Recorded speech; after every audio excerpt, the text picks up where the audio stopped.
Bom dia a todos aqueles que têm o hábito de vir, né, às nossas reuniões. Há tantas carinhas novas que a gente está vendo aí, vindo pela primeira vez. Sintam-se acolhidos e recebam o nosso abraço, né? Então, para a gente já ir se harmonizando um pouco mais, vamos ler aqui uma mensagem do Vida Feliz, para a gente fazer a nossa prece. Mantém os teus pensamentos em ritmo de saúde e otimismo. A mente é dínamo poderoso. Conforme pensares, atrairás respostas vibratórias equivalentes. Quem cultiva doenças sempre padece problemas dessa natureza. Quem preserva a saúde sempre supera as enfermidades. Pensa corretamente e serás inspirado por Deus a encontrar as soluções melhores. O pensamento edificante e bom é também uma oração sem palavras, que se faz sempre ouvida. É a mensagem 17 desse livro Vida Feliz. Então, já alimentados por essas palavras salutares, nos envolvendo, Senhor, na certeza que precisamos ter desse compromisso de voltar os nossos olhares para dentro, nos conhecer. Nós temos hoje, nessa manhã, esse convite tão especial que o Senhor nos fez para estarmos aqui, reunidos em Teu nome, para ouvirmos, para adentrarmos um pouco mais nos Teus ensinamentos, nesse roteiro maior que deixastes para cada um de nós, e a certeza de que sem Ele não conseguiremos abraçar essa empreitada de nos melhorarmos, de nos aperfeiçoarmos, de cada vez mais, Senhor, sentirmos a necessidade da Sua presença a cada passo que dermos. Então, que nós possamos, nesses instantes tão especiais, preparados para cada um de nós, aproveitar desse grande banquete que Ele preparou para cada um de nós. Que nesse momento, Senhor, de modo muito especial, o Senhor possa envolver a nossa companheira Vânia, que com todo carinho preparou essa reflexão da manhã, que a gente possa aproveitar esse esforço dela, desse momento de ser instrumento a nos auxiliar, a entender um pouquinho mais desse Seu Evangelho. Obrigada, Senhor, fique conosco, hoje e sempre. E hoje, nós recebendo a nossa querida Vânia, né? Lá da Casa Espírita Irmão Camilo. Seja bem-vinda mais uma vez e muito obrigada. Obrigada. Eu agradeço a todos vocês pela oportunidade de estarmos aqui hoje, num domingo que nós escolhemos, né? Um domingo, talvez a vontade de ficar em casa fosse maior pelo tempinho de hoje, né? Mas nós decidimos estar aqui, nós escolhemos estar aqui para podermos refletir o Evangelho de Jesus. E hoje, seguindo a orientação da casa, nós estamos falando sobre esse livro, essa mensagem do livro Pão Nosso que está aqui. Nós vamos refletir sobre ela, mas antes que nós possamos chegar nessa fala que está ali do Evangelho de João, capítulo 9, versículo 27, nós vamos recordar aqui pelo Novo Testamento como que é essa passagem do capítulo 9 para entendermos essa fala que está aqui. E o capítulo 9 do Evangelho de João fala da cura do cego de nascença. Jesus, em Jerusalém, andando pelas ruas, encontra um cego de nascença. E os discípulos que estão junto dele perguntam a Jesus: Senhor, quem pecou? Porque ele nasceu cego. Então, algum pecado há para isso ter acontecido. E Jesus diz aos discípulos: nem ele pecou e nem seus pais, seus genitores pecaram. Porque pela lei de Moisés, quem nasce com algum problema era pecador e estava cumprindo, pagando, entre aspas, algum débito de alguém, da família ou dele mesmo. E Jesus diz, não, ele não pecou, nem os seus genitores pecaram. Ele está aqui para que se possa realizar nele a obra de Deus. E fazendo isso, Jesus se aproxima dele, pega na terra, está próximo do cego, cospe na terra, vira um barro, modela aquele barro, põe nos olhos do cego e diz ao cego assim, vá até o tanque de Siloã, que era uma fonte de água próxima ali onde eles se encontravam, e lava seus olhos. O cego fez isso, lavou os olhos e voltou de lá enxergando. Então Jesus seguiu seu caminho e o cego voltou para onde eles estavam. E aqueles que o conheciam ali nas redondezas perguntaram assim, Oélia, ele não é aquele cego, aquele pedinte, aquele que nós já conhecíamos, mas como que ele está enxergando? Ficaram em dúvida, não, eu acho que ele não é aquele cego, talvez se pareça com ele, mas não deve ser porque ele está enxergando.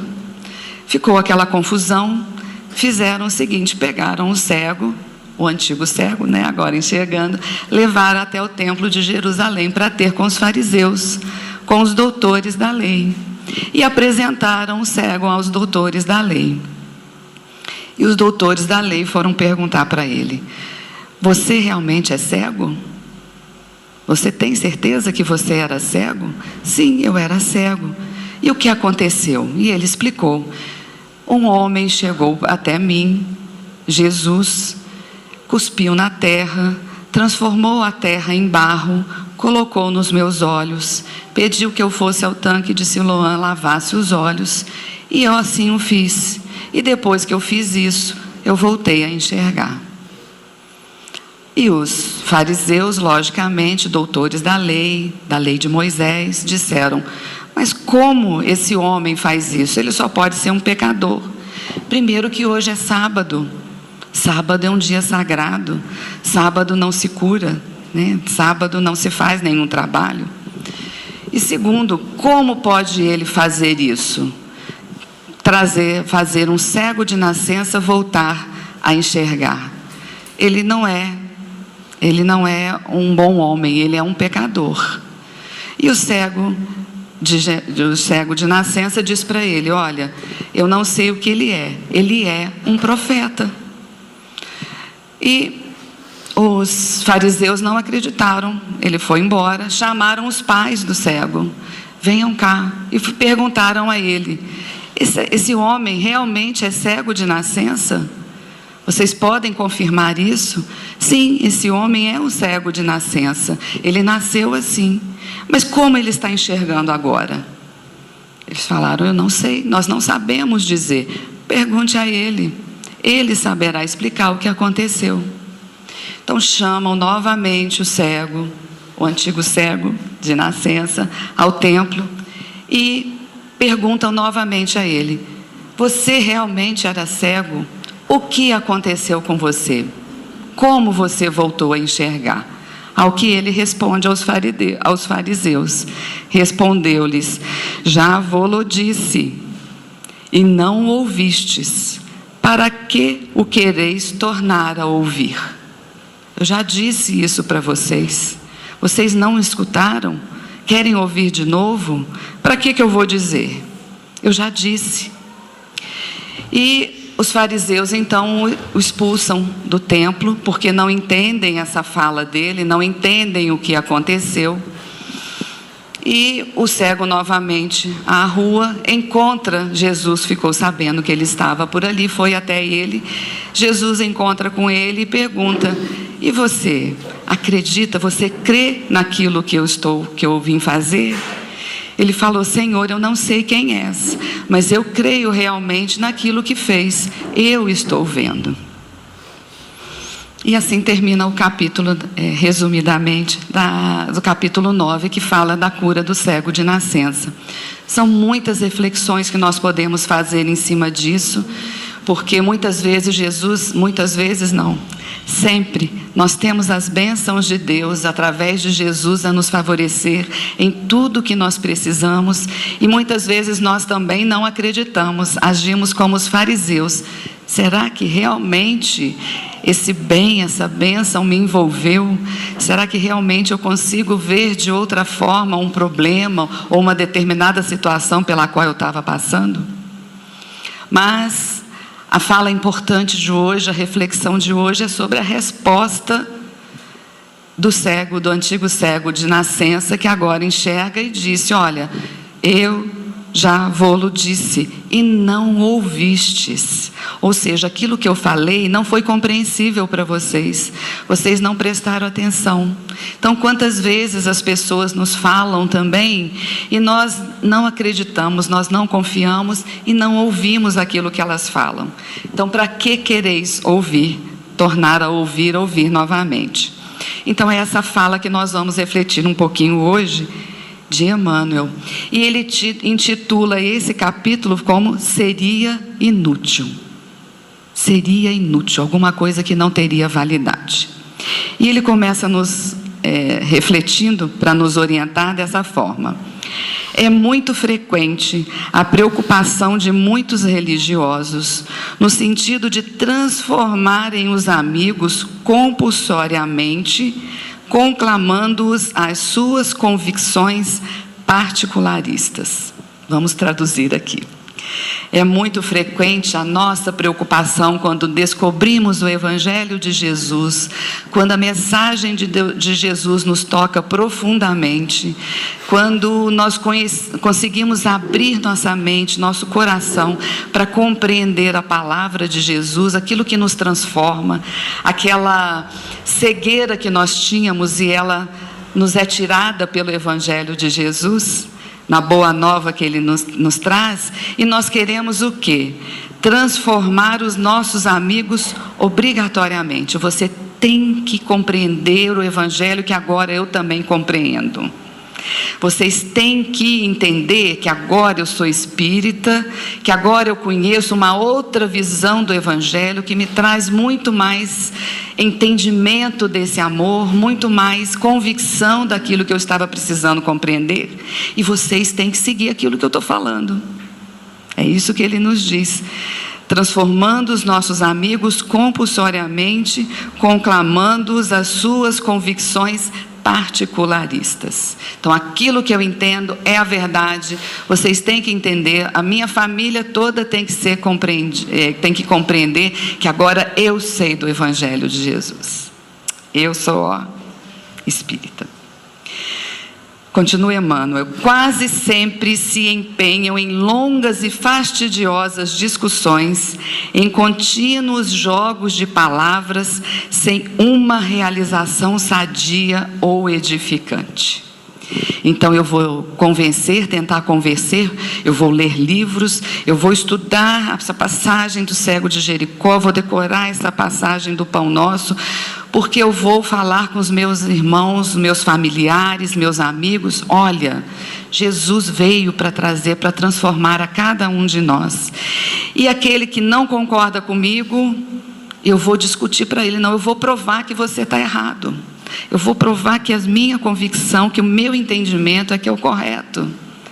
Então eu vou me empenhar em longas e fastidiosas discussões, aquelas discussões cansativas, aquele encontro que quando nos vem fala assim: ai meu Deus, lá vem a Vânia, vem querer convencer a gente que o Evangelho dela que é o verdadeiro. E eu faço isso somente pela palavra. Eu quero sentar e discutir. Eu vou provar, vou abrir o Novo Testamento, vou provar para você que eu é que estou certa. Vamos conversar. E a gente está discutindo, eu estou falando, e as pessoas à minha volta não estão entendendo. Eu faço isso e nos lembra Emmanuel. São jogos de palavras, são contínuos debates em jogos de palavras, sem uma realização sadia, sem uma realização edificante. Ou seja, eu entendo o Evangelho, eu compreendo a missão que Jesus me deu, eu sei aquilo que tem que fazer como Jesus sabia, como Jesus sabe até hoje, ele veio nos trazer isso, e ele, ao invés de, ao chegar perto do cego de Jericó, ficar criticando, ou então responder aquelas questões dos discípulos: quem pecou? Foi ele ou foi seus familiares? Jesus não importou com essas discussões, ele foi lá e curou o cego, ele realizou ali a obra de Deus. Vamos mostrar a obra de Deus através da nossa atitude, e não ficarmos apenas nas discussões. Eu não tenho que provar que o meu entendimento é o verdadeiro, eu tenho que agir como Jesus me ensinou. Assim é a recordação de Emmanuel. O coração sinceramente renovado da fé, entretanto, jamais procede assim.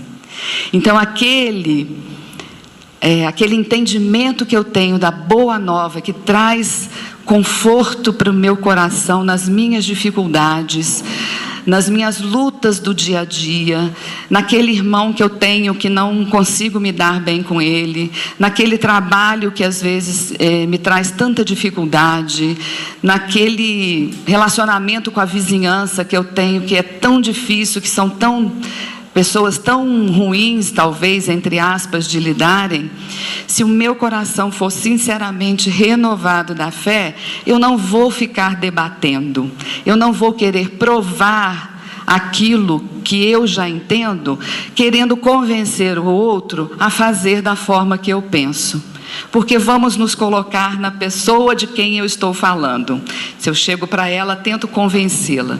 Imagine que sou ela ouvindo alguém querendo convencer a mim que aquele pensamento dela é verdadeiro. Se eu não tenho as vivências dela, se eu não tenho as experiências dela, se eu não tenho o entendimento que ela tem de uma mensagem do Evangelho, como querer impor alguma coisa? Jesus nunca impôs nada para cada um de nós. Ele espera o nosso coração sinceramente renovado na fé, para que nós possamos agir, ao invés de ficar debatendo com questões fastidiosas e perdendo tempo, né? Continua Emmanuel nos dizendo: é indispensável diluir o prurido de superioridade que infesta o sentimento de grande parte dos aprendizes, tão logo se deixam conduzir a novos portos de conhecimento nas revelações gradativas da sabedoria divina. A frase é longa, eu dividi, ela ainda continua. Então, é indispensável diluir o prurido de superioridade. Vamos traduzir esse prurido aqui, não é coceira não, né? Não é coceira de superioridade. Eu até coloquei um pouquinho aqui embaixo. É um forte desejo, é uma tentação, é uma impaciência, é uma inquietação de superioridade que infesta o sentimento de grande parte dos aprendizes quando eles tomam conhecimento do Evangelho de Jesus. Quando a mente abre, o coração se abre, nós nos colocamos à disposição para realmente aprender. Foi o que nós viemos fazer aqui hoje. Nós nos abrimos e nos tornamos, então, nós temos o entendimento, nós nos deixamos conduzir a novos portos de conhecimento.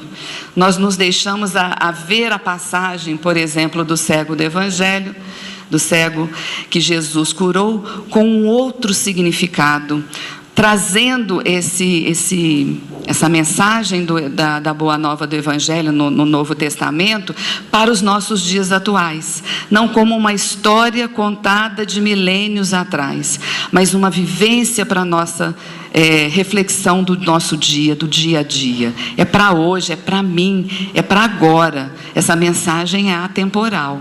Então, quando eu consigo compreender isso e a mente abre, traz um clareamento tão grande desse significado, que é indispensável a gente diminuir a nossa tentação de superioridade. Nossa, agora eu entendo, vamos dizer, uma convidada especial de Jesus que me abriu a mente. Agora eu vou falar e todos vão me compreender, todos vão me entender, assim como fez Jesus. Então eu começo a me sentir superior, porque agora eu entendo aquilo que eu estou entendendo, aquilo que o Evangelho me traz de significado. Então, nas revelações gradativas da sabedoria divina, porque os discutidores de más inclinações se incumbem de interceptar-lhes a marcha, de deter, de interromper a marcha. Então ele está falando assim: eu me sinto superior, eu consigo compreender a mensagem, eu abri meu entendimento nas revelações gradativas, né? Porque são gradativas as nossas compreensões da sabedoria divina, porque se eu começar a querer falar sobre eles, se eu começar a sentir superior em relação a isso, virão aqueles que ainda não compreendem, que ainda não aceitam, e vão tentar me vão tentar interromper a minha caminhada. Então não adianta, ele diz, a frase completa é assim, ó: é indispensável diluir o prurido de superioridade que infesta o sentimento de grande parte dos aprendizes, tão logo se deixam conduzir a novos portos de conhecimento nas revelações gradativas da sabedoria na sabedoria divina, porque os discutidores de más inclinações se incumbem de interceptar-lhes a marcha. Então não vamos nos preocupar em debater e nos sentir superiores em relação a isso. Porque certamente virão aqueles que irão falar assim: não, Vânia, não é assim, para com isso, você está ficando chata. Para de falar sobre isso, não vamos discutir mais não, você só fala nisso. Eu estou querendo entender outras coisas e você vem com essa fala do Evangelho. Esquece isso. E vão ter muitos deles a nos falar isso. E vem Emmanuel nos dizendo: a resposta do cego de nascença aos judeus argutos e inquiridores é padrão ativo para os discípulos sinceros. Então, argutos e inquiridores são aqueles fariseus do templo. Argutos são perspicazes, sagazes, né? Tem aquela percepção acentuada, que querem realmente desfazer o entendimento daquilo que você já sabe. E vem então a resposta do cego de nascença aos judeus: é padrão ativo para os discípulos sinceros. Aqui ele está falando: já vos disse e não ouvistes, para o que o quereis tornar a ouvir. É padrão ativo. Então não é uma coisa que a gente ouviu e ficou no entendimento, ficou na fala. É alguma coisa para a gente colocar em prática. E só para recordar a passagem do Evangelho, que está ali escrito, porque às vezes nós não sabemos falar da forma correta, ele vem assim e nos diz: nós sabemos que Deus falou a Moisés, não sabemos, porém, de onde este é, Jesus. Em resposta, o homem lhes disse: nisto, pois, está o maravilhoso, que vós não saibais de onde ele é, e ele tem aberto os meus olhos. Sabemos que Deus não ouve pecadores, mas se alguém é adorador de Deus e faz a sua vontade, a esse ele ouve. Desde sempre não se ouviu que alguém tenha aberto os olhos de um cego de nascença. Se este homem não estivesse junto de Deus, não poderia fazer nada. Essa foi a resposta que o cego deu aos fariseus, falando: olha, vocês estão falando que ele não é quem pode ser, curou no sábado, ele é um pecador. Ele falou: olha, eu não sei quem ele é, esse Jesus, mas eu sei que ele realizou uma coisa maravilhosa, ele me fez enxergar. E se ele faz a vontade de Deus, nós não conhecemos, mas olha, nunca se ouviu falar que alguém tenha aberto os olhos de um cego de nascença, que nasceu cego. Se este homem não estivesse junto de Deus, não poderia fazer nada. Então, essa resposta do cego é uma resposta interessante, que nós precisamos marcar. Se ele não fosse de Deus, não teria feito isso conosco. Lógico, vamos pensar assim, vem Emmanuel muito inteligentemente nos falando assim, então para que eu vou falar de Jesus? Né? Se eu não preciso falar, ninguém vai me ouvir, vou ter que falar de novo? Não. Então Emmanuel nos diz assim, lógico que o seguidor de Jesus não negará um esclarecimento acerca do Mestre. Então, se aqueles, como os fariseus, os nossos amigos que chegam para nós, nos perguntam alguma coisa, nós vamos deixar de falar a eles, porque eles não vão nos ouvir, porque eles não vão entender aquilo que nós já entendemos? Então, para quê? Para que eu vou falar de Jesus? Para que eu vou agir? Né? Então, Emmanuel, ele nos fala, olha, lógico que o seguidor de Jesus não negará um esclarecimento acerca do Mestre. Se vierem como os fariseus a nos questionar, nós vamos falar de Jesus, nós vamos falar do nosso Mestre.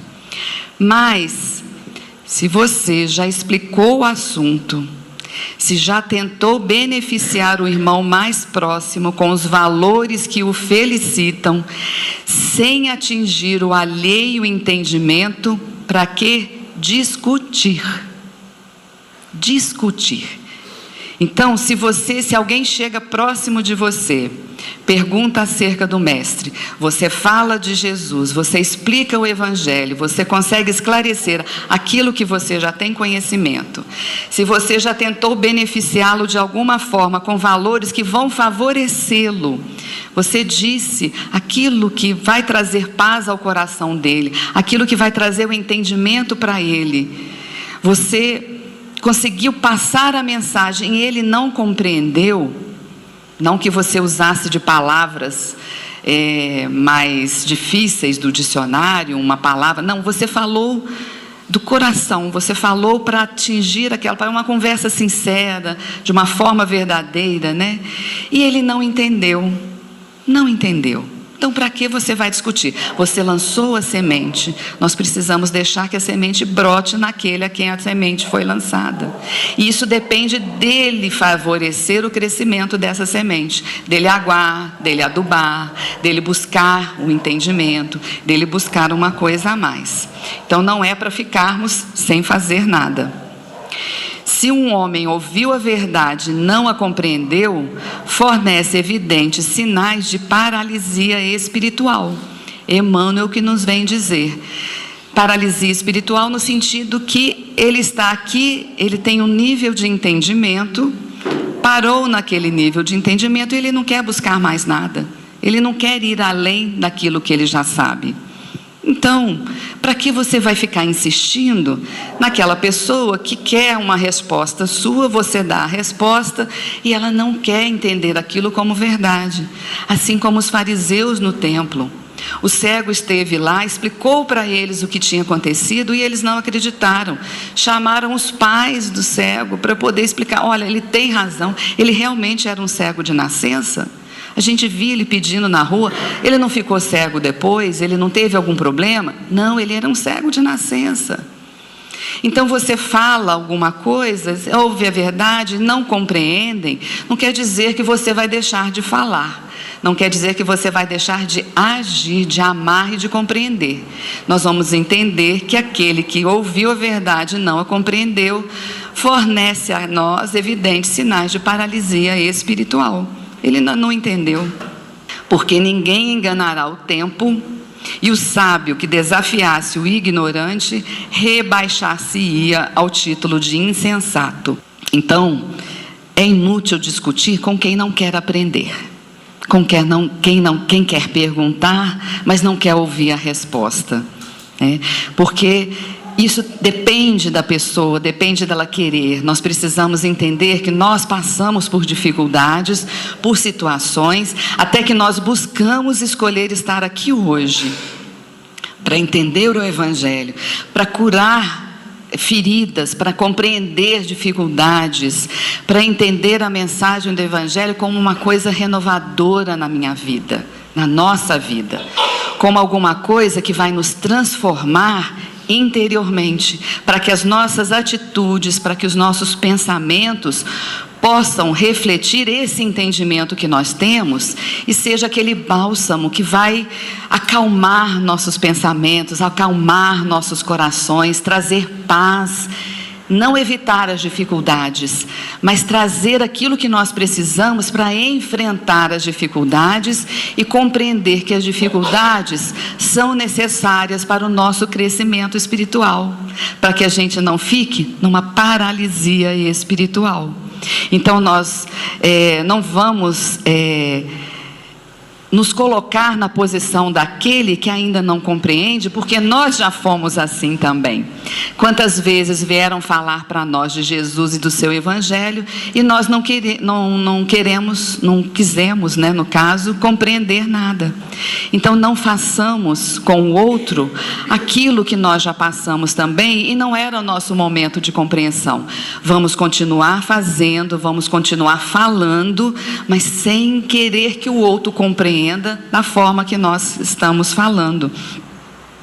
Porque Emmanuel fala assim, olha, não perca, pois, as tuas horas através de elucidações minuciosas e repetidas para quem não as pode entender. Antes que lhe sobrevenham no caminho o sol e a chuva, o fogo e a água da experiência. Então, olha, não perca tempo as tuas horas através de elucidações minuciosas e repetidas, através de esclarecimentos. Vou falar para você aquilo do cego de Jericó, o cego de Jerusalém, o cego de Nascença. Vou falar como que era, o que aconteceu. Vou explicar tudo minuciosamente, detalhadamente. Espera aí, vou pegar aqui o Novo Testamento. Vamos ler frase por frase. Eu vou te esclarecer todas elas. Mas a pessoa para quem eu estou falando não podem entender essas palavras que estão aqui no Evangelho e nem a fala que eu estou passando para ela, né? Por quê? Precisa que ela tenha as experiências de vida dela, assim como eu tive a minha, porque muitas vezes no passado já vieram falar comigo também e eu não compreendi. Eu precisei, no meu caminho, de sol, de chuva, de fogo e de água. Ou seja, eu precisei de passar de experiências boas, experiências ruins, experiências dolorosas, para que essa passagem pudesse trazer para mim um significado maior, um entendimento maior dessa mensagem de Jesus. E termina Emmanuel nos dizendo assim: tens 1000 recursos de trabalhar em favor de teu amigo sem provocá-lo ao teu modo de ser e à tua fé. Olha que interessante. Tens 1000 recursos de trabalhar em favor de teu amigo. Podemos fazer muita coisa em favor daquele que vem até nós buscando um entendimento, buscando uma palavra, mas que ainda não consegue compreender no nível que eu já compreendo, que eu já entendo, mas nem por isso eu vou deixar de ajudá-lo, não. Não vou deixar de falar de Jesus, não vou deixar de elucidar para ele aquilo que ele está pedindo. Mas eu não vou provocar que ele entenda da forma como eu compreendo. Eu vou fazer uma oração, eu vou ouvi-lo nas suas dificuldades, eu vou ter paciência nas suas intolerâncias, nos seus questionamentos, na forma agressiva como ele chega até mim. Eu vou compreender que ele está passando por dificuldades, ele precisa de algo que eu possa fazer para favorecê-lo, e eu vou apenas, de repente, somente calar. É uma forma de ajudar, são os recursos para trabalhar em favor de teu amigo. E eu só posso fazer isso porque eu compreendo o Evangelho de Jesus. Eu entendo o amar a Deus sobre todas as coisas e o próximo como a mim mesmo. E eu já fui também, eu ainda sou às vezes, muitas vezes, esse arrogante também no dia a dia. Eu posso até dizer que eu já fui no passado, mas dizer que eu ainda não sou assim, é impossível. A gente ainda tem muito o que aprender. Já aprendemos muito, já buscamos muito. Só o fato de estarmos aqui hoje é porque nós queremos melhorar. Então que a nossa atitude seja como essa do cego. Olha, eu já falei para você, eu melhorei, mas se vocês não compreendem, não tem problema, eu vou agir com outros recursos, eu vou trabalhar em favor do meu amigo. Trabalhar, eu vou falar e vou fazer algo que possa realmente compreender aquele que chega até mim para que eu também possa, dessa forma, assimilar também. Porque eu não estou favorecendo só aquele meu amigo, eu estou me favorecendo, eu estou me fortalecendo no Evangelho que eu quero compreender. Então, as minhas palavras precisam ser palavras que confortem, que tragam o entendimento, que tragam a compreensão do Evangelho. Essa é a fala de Emmanuel. Termina aqui essa mensagem 37, mas eu trouxe um pequeno esclarecimento, um pequeno, vamos dizer, uma pequena mensagem do Chico. Está nesse livro aqui, ó, Lindos Casos de Chico Xavier. Adoro esse livro, eu tento colocá-lo em tudo que a gente pode entender. E vamos pegar aqui a mensagem número 90, intitulada assim: A verdade é como diamante. É uma mensagem pequena. São passagens, esse livro conta passagens da vida de Jesus, foi escrito por Ramiro Gama, é um amigo de Jesus que conviveu com ele, e ele conta os casos que Chico passou no dia a dia, porque nós achamos que a vida do Chico é uma vida maravilhosa, sem dificuldades, um espírito elevado, vamos dizer que ele não teve problemas, tudo para ele foi às mil maravilhas, e não é assim. Esse caso mostra também como Chico era humano e como Jesus se aproximam de nós também. Nós temos nossos problemas e as nossas dificuldades. Então vem dizendo no livro assim: a verdade é como diamante. Uma irmã, companheira de viagem, conversava conosco no Hotel Diniz, em Pedro Leopoldo, sobre um assunto familiar. De uma feita, foi obrigada a dizer a verdade nua e crua a uma parenta, como uma advertência ao seu mau gênio e por haver incidido num erro grave.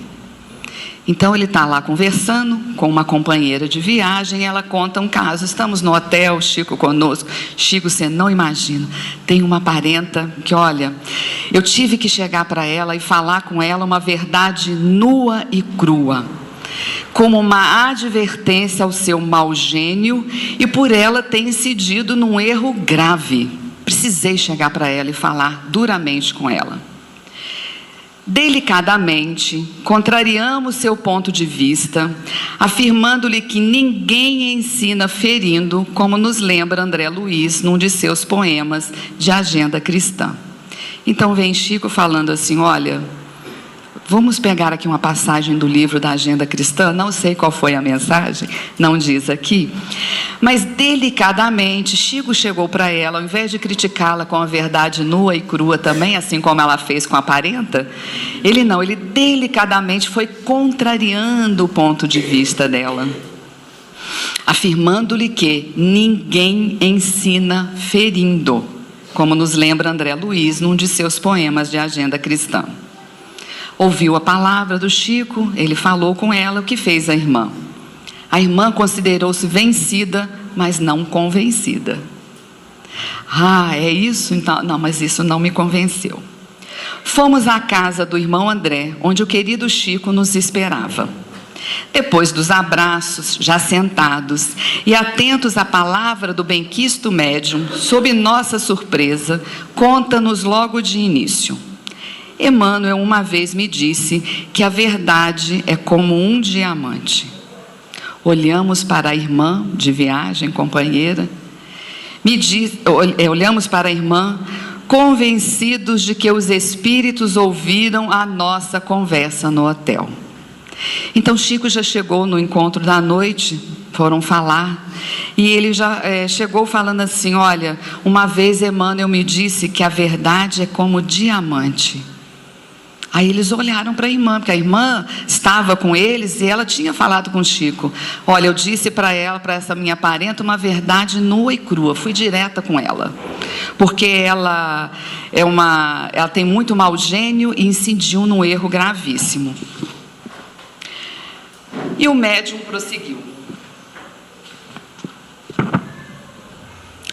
prosseguiu. Oferecemos o diamante a uma moça e ela, com a pedra preciosa, transforma numa joia de realce a sua beleza. Oferecemos o mesmo diamante a um pobre irmão enfermo e ele, satisfeito, troca-o por dinheiro, com que compra o alimento e o remédio. Mas numa hora de descontrole moral, jogando-a à face de alguém, esse alguém todo se envergonha e envia-nos um olhar cheio de vingança e de ódio.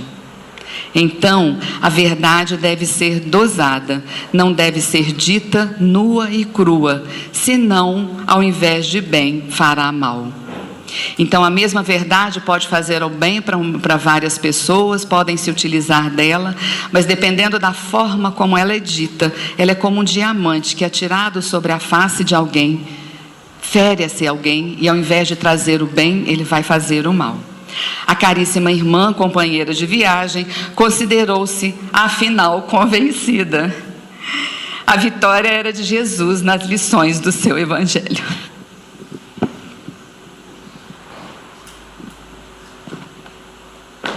Fica então a reflexão para a manhã de hoje, para o dia de hoje. Desculpem a emoção. Mas as palavras de Jesus, quando trocam a cada um de nós profundamente, essa passagem foi muito importante para mim. E então que nós saibamos colocar Jesus no nosso dia a dia, que a nossa fala seja de amor, que o nosso entendimento seja para trabalhar no caminho do bem, e que Jesus nos abençoe em cada tentativa. Muito obrigada. Bom dia a quem ainda não tive a oportunidade de cumprimentar, né? E que Jesus permaneça aí abençoando a caminhada da Vânia, nosso abraço fraterno lá aos companheiros do irmão Camilo, né?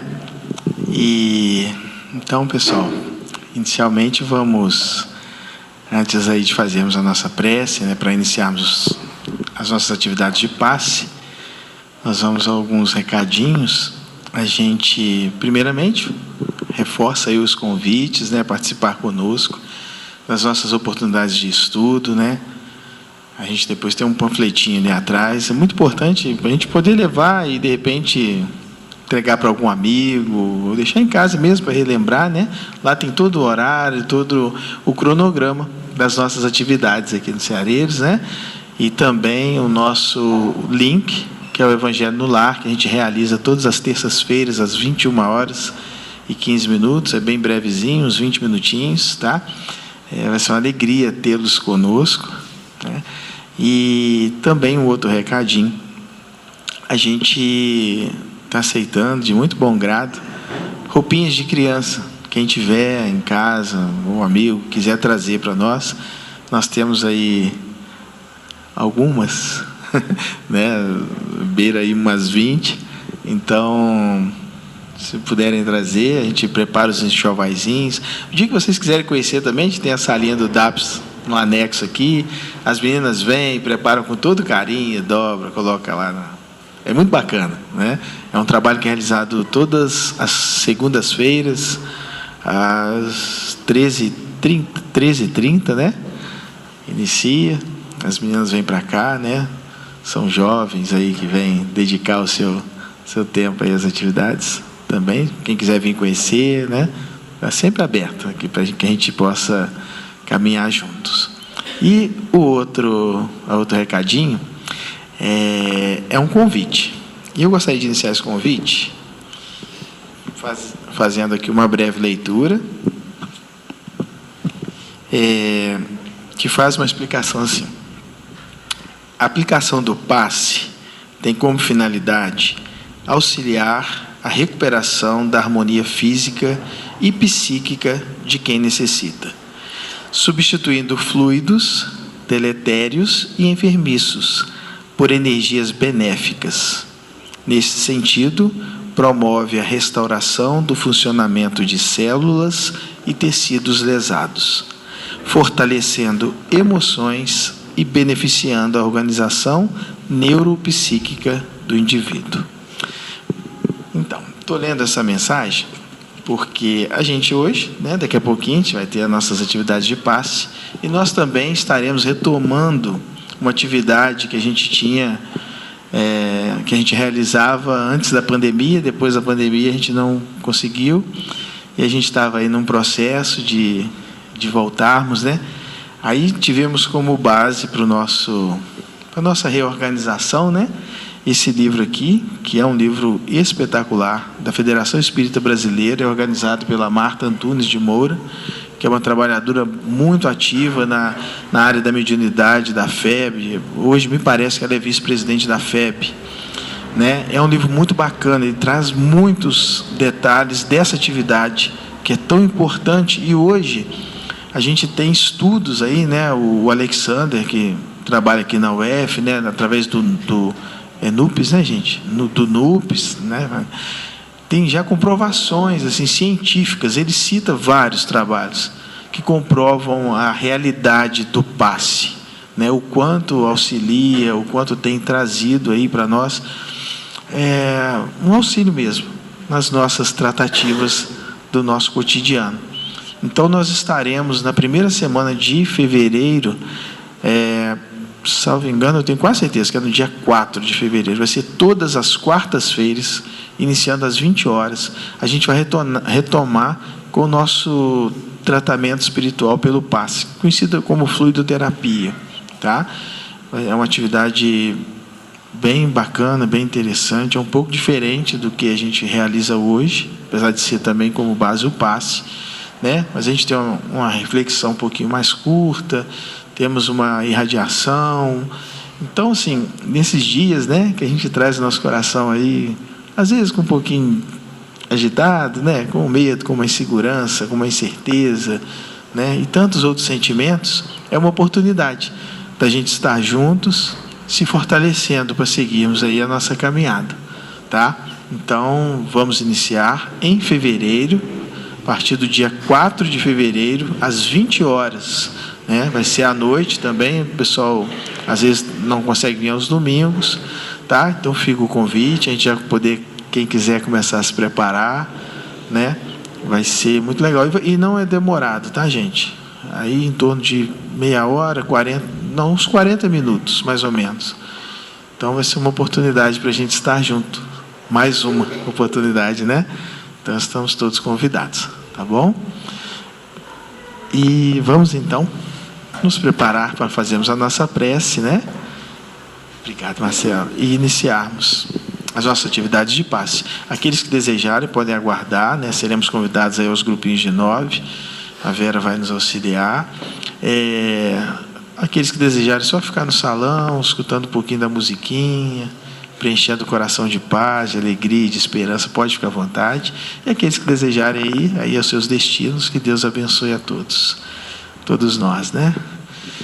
Então vamos conversar com Jesus, o nosso mestre amigo, que tantas vezes nos abraça, seja no céu que se faz nublado, ou limpo, azul, com o sol a raiar, tantas vezes num cantar singelo dos pássaros, que chega ao nosso escutar como aquela voz doce e austera, nos convidando a seguir a caminhar, a ter bom ânimo, a confiar, porque nem todos os dias são fáceis, mas em todos eles Deus se faz presente.